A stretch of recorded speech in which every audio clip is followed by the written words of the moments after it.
Tonight, the breaking news, the home explosion up in flames, igniting multiple homes in the neighborhood. The images coming in, the powerful blast leveling homes, one home igniting two more, then two additional homes going up in flames. Authorities on the scene at this hour, the public being told to avoid the area. What we know so far. Also breaking as we come on tonight, the record heat fueling large wildfires across several states. Firefighters forced to chopper in to battle the fires. Millions of Americans tonight under extreme heat alerts. And in the Northeast, the major shift in the weather as the Labor Day weekend approaches. Lee Goldberg is here. Tonight, President Trump doubling down on his deployment of the National Guard in Washington, D.C., the Guard now armed, patrolling the streets. The president suggesting Chicago is next. Outrage tonight over the 9-hour Department of Justice interview with Ghislaine Maxwell, convicted of sex trafficking. Tonight, more of that audio, what she says about President Trump, about former President Clinton, and about claims that there is a Jeffrey Epstein client list, as the family of one of Epstein's accusers blasts the interview tonight, saying the Department of Justice is now allowing Maxwell to rewrite history. Tonight, 3 days after being released from custody, Kilmar Abrego Garcia is back in custody. The administration saying he will be sent to Uganda. But tonight, what a judge is now saying about this. Tonight, Israel's deadly airstrike at a hospital in Gaza. 5 journalists among at least 20 people killed. Israeli Prime Minister Benjamin Netanyahu tonight calling it a tragic mishap. The countdown right now after multiple dramatic setbacks, SpaceX and the test launch set for a short time from now. In New York's Central Park, 2 separate attacks, the horrific scene, and there is news coming in on this. The stunning crash of firefighting helicopter trying to fill its bucket, the pilot losing control, plunging into the water. The major meltdown at the U.S. Open playing out with millions watching, and the new turn tonight. And the Powerball jackpot, how does $750 million sound? From ABC News World Headquarters in New York, this is World News Tonight with David Muir. Good evening, and it's great to be back with all of you at home. We do begin tonight here with the scene of destruction after a massive explosion, multiple homes up in flames in a neighborhood just north of St. Louis, Missouri. The images coming in late today. At this hour, residents are being told to stay away. Authorities on the scene, the explosion erupting in one home, setting others nearby on fire. The flames continuing to spread, multiple homes going up in flames, damaging more than 20 homes in all.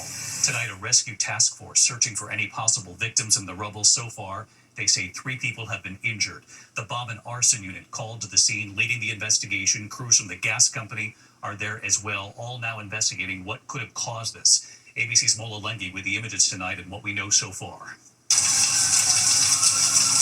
Tonight, a neighborhood in St. Louis County rocked by a massive home explosion. One home erupting, catching 2 nearby homes on fire. The fire continuing to spread. Upon arrival on scene, we had 5 buildings that were on fire. Multiple houses leveled, more than 20 others damaged.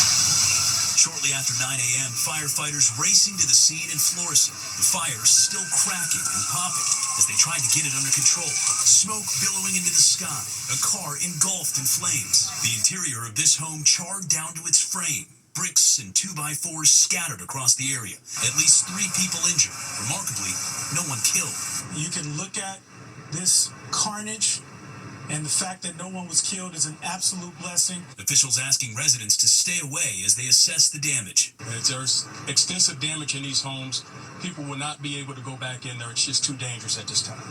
Well, David, as far as what caused that explosion in the initial home, tonight the local gas company there says so far they have found no structural issues in that area.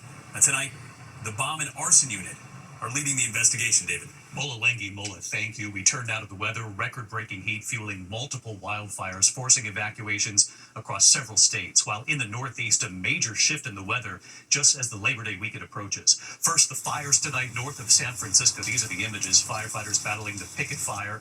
An emergency now declared. Evacuations underway in Central Oregon tonight. The flat fire exploding in size, scorching more than 30 square miles. Families forced to leave there as well. And tonight they're now using helicopters to get firefighters to the front lines because it's been so difficult to fight the flames, and you'll see it. Lee Goldberg on the heat, the fires, and the big change in the Northeast. And Trevor Ault in California tonight. Tonight, record-breaking heat fueling multiple wildfires in the West, destroying homes and forcing thousands to flee. North of San Francisco in Napa County, a massive days-long battle to keep the picket fire away from neighborhoods. Choppers making daring nighttime assaults on the flames, and with the terrain there extremely rugged and remote. This footage from CAL FIRE showing a helicopter attack crew flying into an area impossible to reach on foot. That fire still burning out of control, now more than 10 square miles. Up in Oregon, the Flat Fire has destroyed multiple buildings southeast of Portland, including at least 4 homes, more than 30 square miles charred since Thursday. The Pacific Northwest sweltering. This weekend, officials in at least 2 Oregon counties reporting heat-related deaths. And in the desert Southwest, monsoon storms threatening to spark new lightning-fueled fires. In Nevada's Black Rock Desert, a powerful overnight dust storm sending festival-goers scrambling for cover at Burning Man. Several tents damaged, but no one was hurt. And David, the causes of both the picket fire and the flat fire are under investigation. Thousands of firefighters have been dispatched to try to get them contained. David. All right, Trevor Ault tonight. Trevor, we appreciate it. Chief Meteorologist Lee Goldberg of WABC tracking it all for us, including a major cool down in the Midwest and the Northeast with Labor Day almost here. But Lee, I know you're going to start with these fires tonight. Absolutely, David, because it's another day tomorrow of high heat and fire danger in the Northwest. Highs in the 90s, triple digits, dry breezes. You have heat alerts from California all the way to Washington. Well, there is some relief, and that's coming midweek. We go into the 80s, even into the 70s, places like Boise all the way back to Seattle. The monsoonal flow in the west is helping that, but we're also getting some flooding. We have some flood watches from California to Colorado all the way to Oklahoma. Those areas in yellow can see some rainfall rates of 2 inches an hour and cause some flooding. Then the eastern 2/3 of the country, a major cool down. We're skipping to September. Feels like 70s, and this coolness is stretching eastward. It'll get to the coast as we go through midweek and last into the weekend. David? Lee Goldberg with us here on a Monday night. Lee, we appreciate it. Tonight, President Trump doubling down on his deployment of the National Guard in Washington, D.C. The troops are now armed, patrolling the streets as people head to work and as tourists visit the monuments. Tonight, the president suggesting Chicago is now next. And late today, Illinois' governor responding. Here's Rachel Scott. Tonight, 2,200 National Guard troops patrolling the streets of the nation's capital. Commuters seeing them in train stations and stationed outside national monuments. And now, those troops are armed. They're armed, capable of defending themselves and others if need be, supporting law enforcement. Right now, the Guard is not deployed to Washington's most high-crime areas, stationed instead around tourist attractions and the metro. Local officials insist crime was already falling in D.C., homicide down 32% last year after hitting a 20-year high the year before. But the president insisting that's not good enough, now setting his sights on other cities. Look, Chicago, everybody knows how bad it is. They should be saying, please come in. Homicide in Chicago is down 50% over 4 years after surging dramatically during the pandemic. Tonight, the Democratic governor of Illinois firing back. This is about Donald Trump searching for any justification to deploy the military in a blue city, in a blue state, to try and intimidate his political rivals. Today, I asked the president if he would send National Guard troops into red states too. The cities with the 2 highest homicide rates, St. Louis and New Orleans, though run by Democrats, are both in states with Republican governors. I've talked a lot about Democratic-run cities and states. Yeah. Would you also consider sending the National Guard into red states and red cities that are also seeing high crime? Sure, but there aren't that many of them. If you look at the top 25 cities for crime, just about every one of those cities is run by Democrats. The president says he has not decided whether to send the National Guard to Chicago, but tonight a blunt message for the president from the governor of Illinois saying, do not come, you're neither wanted here nor needed here. David. Rachel Scott live at the White House for us. Rachel, thank you. Now to the outrage over the 9-hour Department of Justice interview with Ghislaine Maxwell, convicted of sex trafficking.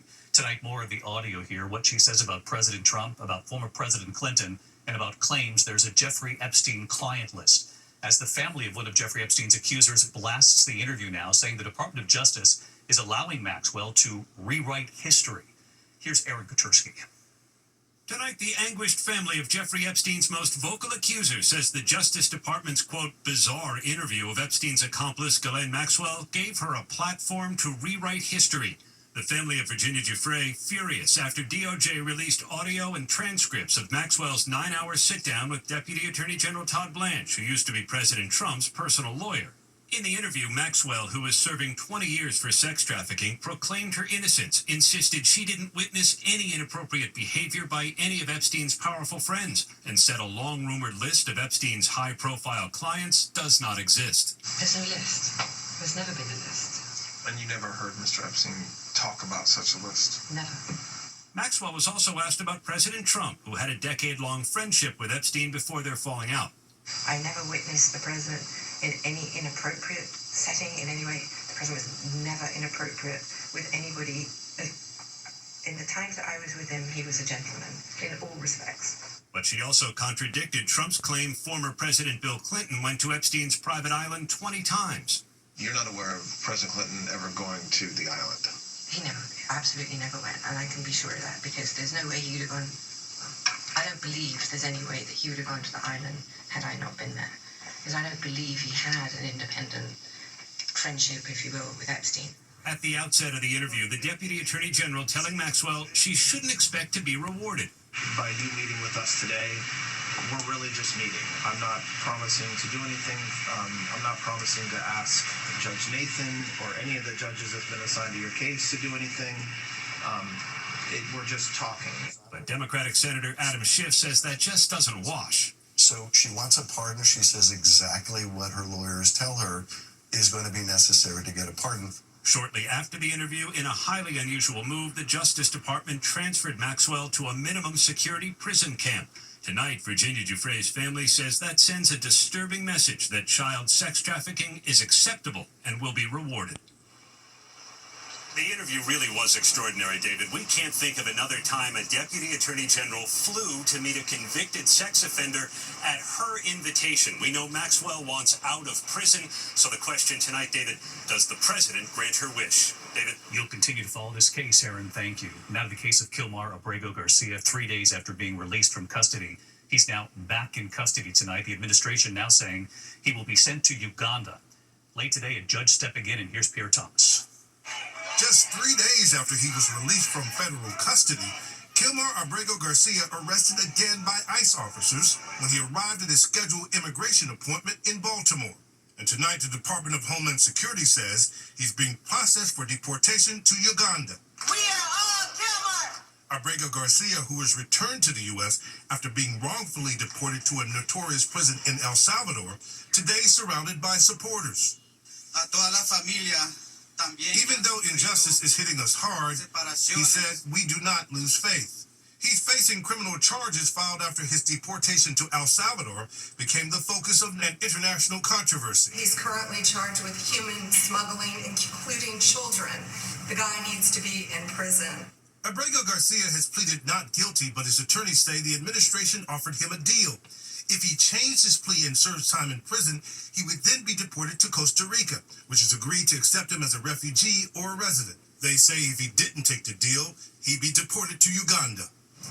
David, tonight a federal judge putting the brakes on the government's plan to deport Abrego Garcia to Uganda, saying for now U.S. officials are absolutely forbidden from removing him from the U.S. The judge said it seems the administration wants to punish Abrego Garcia simply because he has exercised his constitutional right to a trial.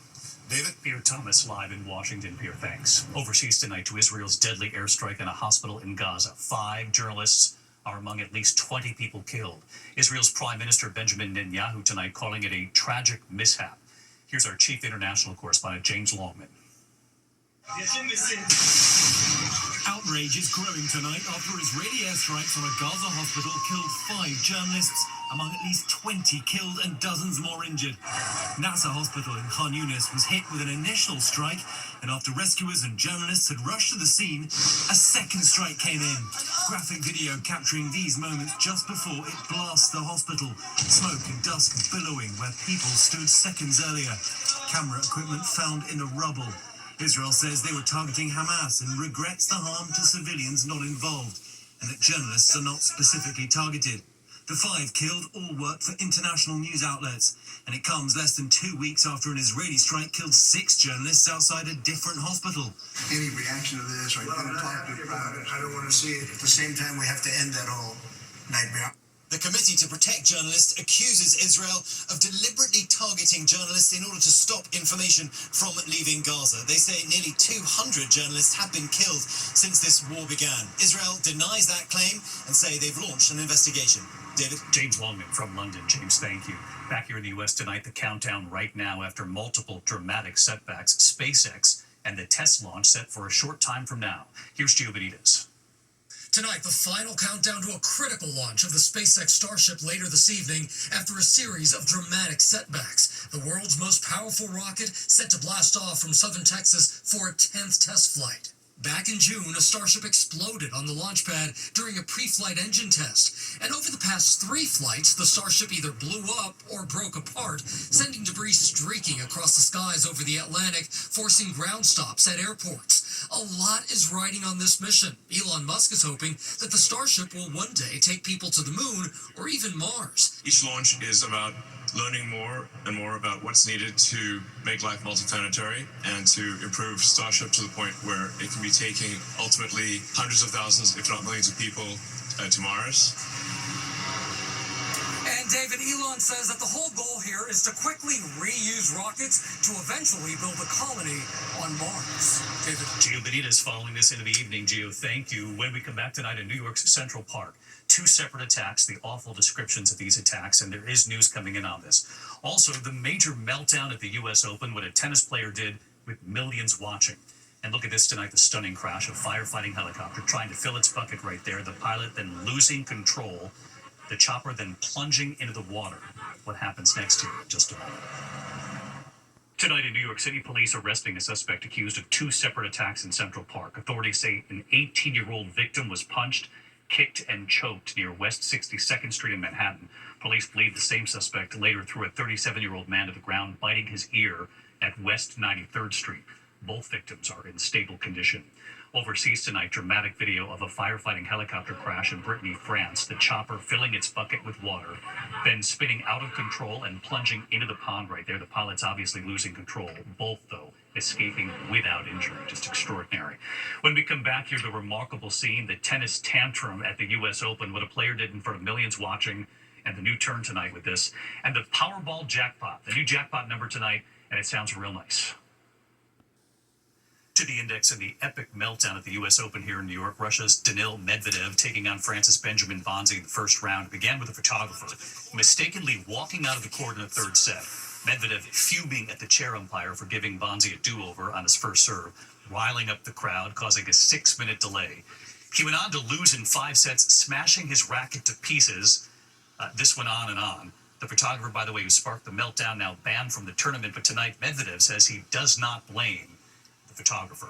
The Powerball jackpot tonight's drawing now worth $750 million. That's $338 million. If you take the lump sum payment, let us know if you win. When we come back here in the Northeast, the lifeguard at the beach getting all the attention, and he should. Finally, the lifeguard, America Strong. Tonight, with swimmers across this country getting ready for the Labor Day holiday, at Bay Head Beach in New Jersey, they are celebrating a beloved lifeguard who has kept them safe for 63 years. According to Guinness World Records, at 82 years old, Ed Kazukowicz is the oldest open water lifeguard in the world. In 1960, he was just 18 and began lifeguarding at the local pool. 2 years later, he started lifeguarding all along the Jersey Shore. In the 70s and 80s, that's Ed with his daughter Christina, just 2 years old in the picture. Through the decades, he has trained and mentored countless lifeguards. And right here tonight, hi, David. Ed, at 82, why he's still doing it. It's out in the sunshine. I'm able to do what I like, which is watch people on the water. And joining us too, David. Bay Head Beach Superintendent Hae Kan-chen, who hired Ed for his current post at this beach more than 20 years ago. Every year I get people asking me, is that coming back? Is that coming back? I said, as far as I know, he'll be back. So many stopping by to see Ed right there in the lifeguard chair. Hi, David. Bay Head Council President Dennis Shanning. Brings a lot of the young guards along, teaches them what they need to know. 18-year-old Dylan Johnson, it's his first season as a lifeguard. What Ed taught me a lot about this summer was seeing where rip currents are, how to identify if a swimmer's in distress. And tonight, Ed here with one simple message for you with Labor Day now approaching. It's a nice sunny day. You having a good time? Thank Thank you, Ed. I'll see you tomorrow. Good night.